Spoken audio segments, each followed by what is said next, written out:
So this woman has 5 different husbands, and she kills a bunch of them. Now the woman's name is Betty Lou, and Betty Lou is 15 when all this starts, living in Virginia, and Betty Lou is just a weird person. She apparently likes to get married, but she doesn't seem to like the guys she's marrying. One day in 1952, while she's still in the 9th grade, she gets married for the first time to husband number 1. 16 years later, when she's 31, husband number 1 leaves her for another woman. Then in 1970, she gets married again to another guy, husband number 2. But that same year, she and husband number 2 divorce. However, they continue to see each other. Then, a year later in 1971, they get into a fight and he hits her and he breaks her nose. A year after that, in 1972, they get into another fight and she shoots him a couple of times. He doesn't die though. Then she claims self-defense and he stops cooperating with police, so she doesn't go to prison for this. But they are, in fact, broken up. But then, that same year, 1972, they get back together. But then 1 month later, she and husband number 2 finally get a divorce. Okay, but then a few years go by, and it's now 1978. And Betty Lou meets a new guy, and she marries him. He's husband number 3. So these two end up moving to Texas, and they fight a lot. And at one point, she tries to run him over with her car. So they're only married for about a year before she and husband number 3 also get a divorce. That same year she gets that divorce, 1979, she meets another new guy and she gets married to him. And he'll be husband number 4. And she and husband number 4 also start fighting a lot. So after only being married for a year, in 1980, they get a divorce. But for some reason, they continue to see each other. I guess they like smashing. But then a year later in 1981, she decides that she's ultimately tired of his shit and that she's going to straight up murder him. So one night they're at home and she waits for him to go to sleep. Once he's out, she gets a gun and she sneaks up on him and blam, she shoots him in the head and she just leaves his body there.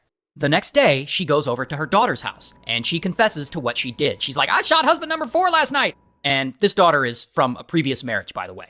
And Betty Lou tells her daughter that husband number 4's body is still back at the trailer where she lives, and she asks her if she'll help her get rid of it. And I guess daughter's like, all right. So they both go back to the trailer, and they pick up the guy's body, and they drag it over to a hole that had been previously dug for a barbecue pit, and they dump it in there.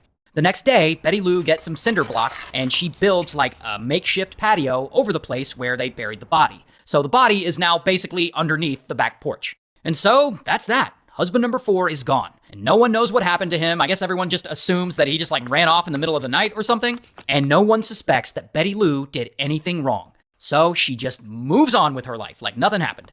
And about a year goes by, and it's now 1982. And surprise, surprise, Betty Lou meets a new guy, and they start dating, and pretty quickly, they get married. So he's husband number 5. And husband number 5 moves into her trailer with her, the one with the body buried underneath the back patio. And within a year, by 1983, this marriage starts running into some problems. Now they're fighting all the time and not getting along, and since she already killed her last husband and got away with it, she decides to do the same thing to husband number 5. That way, not only can she be rid of him, but she can collect on his life insurance policy and his pension benefits. So one night, she and husband number 5 are at home, and she gets her gun, and blam, blam, she straight up murders him. Right after that, her son comes over after riding his motorcycle. And he's obviously a son from a different marriage. It's not like she just killed his dad. And I guess Betty's like, I finally did it. I killed husband number 5. And she asks her son to help her bury the body. And the son hears this request, and I guess he's just like, all right. So they both pick up husband number 5, and they drag him out to the front yard, and they dump him in a wishing well that's out there. Now, here's the thing about all this, though. There is apparently a specific clause in husband number 5's life insurance policy that says that it will pay more in the event that he dies in an accident. So Betty Lou's like, well, I guess I gotta make his death look like an accident. So she and her son get husband number 5's fishing boat and they take it out to the local lake that he's always fishing in. Then they scatter his heart pills all over the boat and they leave his fishing license in it. Then they push it off into the lake because they're trying to make it look like he just went fishing one day and then randomly fell overboard or something. After that, Betty Lou goes back to her trailer and she calls police and she's like, my 5th husband is missing. And so police start investigating. And 3 weeks go by, and they've looked everywhere, and they still can't find him. But then, around this time, some bystander reports that they found a fishing boat abandoned on the lake. And so police go, and they search it, and they find husband number 5's fishing license and his heart pills scattered all over the place. And so police start searching the lake for husband number 5's body. And of course, they don't find it because it's buried in Betty Lou's well. Meanwhile, during all this, Betty Lou, she's trying to get paid. She wants to cash in that insurance money. But there's an issue with that. it's a little too early to be collecting life insurance because police are still looking for husband number 5. So technically, he hasn't been declared dead. So instead, she decides to burn down a lake house that he owns so that she can collect insurance money on it. So she goes and she burns down the lake house. Then she tries to collect the insurance money, but for some reason, she's not successful. I guess she gets rejected. And more months pass. And by now, Betty Lou, she's getting really impatient. I mean, she's ready to collect on that life insurance policy and those pension benefits. So she goes and she has husband number 5 officially declared dead, and she's made the administrator of his estate. However, according to the law, she's required to wait 3 years before she can get anything from his estate.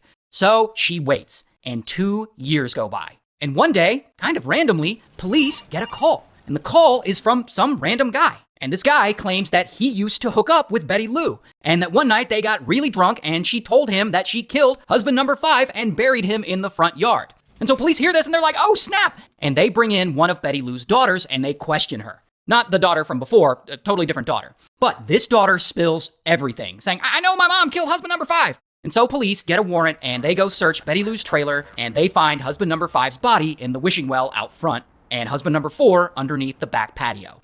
And so, bam, they arrest Betty Lou. Here's her mugshot. And ultimately, Betty Lou goes to trial and she's found guilty and she gets sentenced to death. And interestingly, neither of her kids who helped her with the bodies got any prison time because they both ended up flipping on her.